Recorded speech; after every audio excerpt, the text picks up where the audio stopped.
ಮಧ್ಯಪ್ರಾಚ್ಯದಲ್ಲಿ ಮತ್ತೆ ಯುದ್ಧ ಆವರಿಸಿಕೊಳ್ಳುವ ಎಲ್ಲ ಲಕ್ಷಣಗಳು ಕೂಡ ಕಾಣಿಸ್ತಾ ಇದೆ. ಇನ್ಫ್ಯಾಕ್ಟ್ ಯುದ್ಧ ನಡೀತಾ ಇದೆ ಕೂಡ. ಮತ್ತೆ ಯುದ್ಧದ ಕಾರ್ಮೋಡ ಕೂಡ ಈಗ ಆವರಿಸಿಕೊಂಡಿದೆ.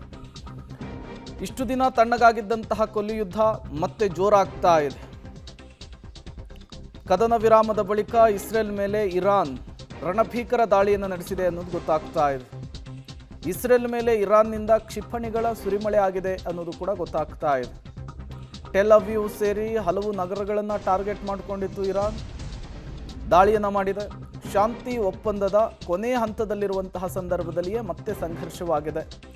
ಕದನ ವಿರಾಮದ ಬಳಿಕ ಇರಾನ್ನಿಂದ ಇದು ಮೊದಲ ದಾಳಿ ಅನ್ನೋದು ಗೊತ್ತಾಗ್ತಾ ಇದೆ. ಲೆಬನಾನ್ ಮೇಲೆ ಇಸ್ರೇಲ್ ದಾಳಿಗೆ ಇರಾನ್ ಪ್ರತೀಕಾರವನ್ನು ತೀರಿಸಿಕೊಳ್ಳೋದಕ್ಕೆ ಮುಂದಾಗ್ತಾ ಇದೆ. ಇರಾನ್ನ ಕ್ಷಿಪಣಿ ದಾಳಿಯ ಬೆನ್ನಲ್ಲೇ ಇಸ್ರೇಲ್ ಕೂಡ ಫುಲ್ ಅಲರ್ಟ್ ಆಗಿದೆ ಅನ್ನುವಂತಹ ವಿಚಾರ ಗೊತ್ತಾಗ್ತಾ ಇದೆ. ಇಸ್ರೇಲ್ನಾದ್ಯಂತ ಮತ್ತೊಮ್ಮೆ ಸೈರನನ್ನು ಮೊಳಗಿಸುವಂತಹ ಕೆಲಸ ಆಗಿದೆ. ಇಸ್ರೇಲ್ನ ಆರ್ಥಿಕ ರಾಜಧಾನಿ ಟೆಲ್ ಅವೀವ್ ಅದನ್ನೇ ಗುರಿಯಾಗಿಸಿಕೊಂಡು ಇರಾನ್ ಮತ್ತೊಮ್ಮೆ ರಣಭೀಕರ ದಾಳಿಯನ್ನು ಮುಂದುವರಿಸುವುದಕ್ಕೆ ಮುಂದಾಗ್ತಾ ಇರುವಂಥದ್ದು.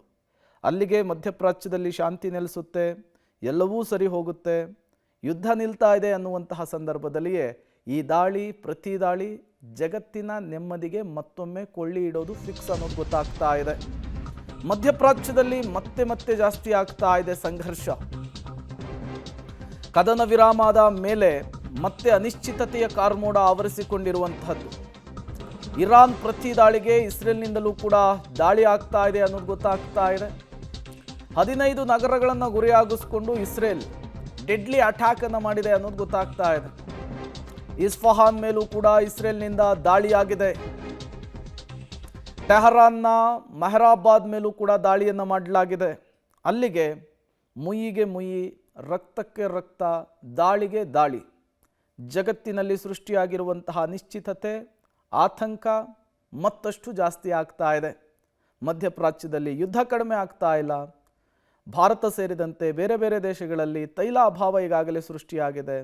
ನ್ಯಾಚುರಲ್ ಗ್ಯಾಸ್ನ ಅಭಾವ ಸೃಷ್ಟಿಯಾಗಿದೆ. ಎಲ್ಲವೂ ಸರಿ ಹೋಗುತ್ತೆ ಅನ್ನುವಂತಹ ಸಂದರ್ಭದಲ್ಲಿಯೇ ಮತ್ತೆ ಯುದ್ಧ ಭೀಕರ ಸ್ವರೂಪವನ್ನು ಪಡೆದುಕೊಳ್ತಾ ಇದೆ.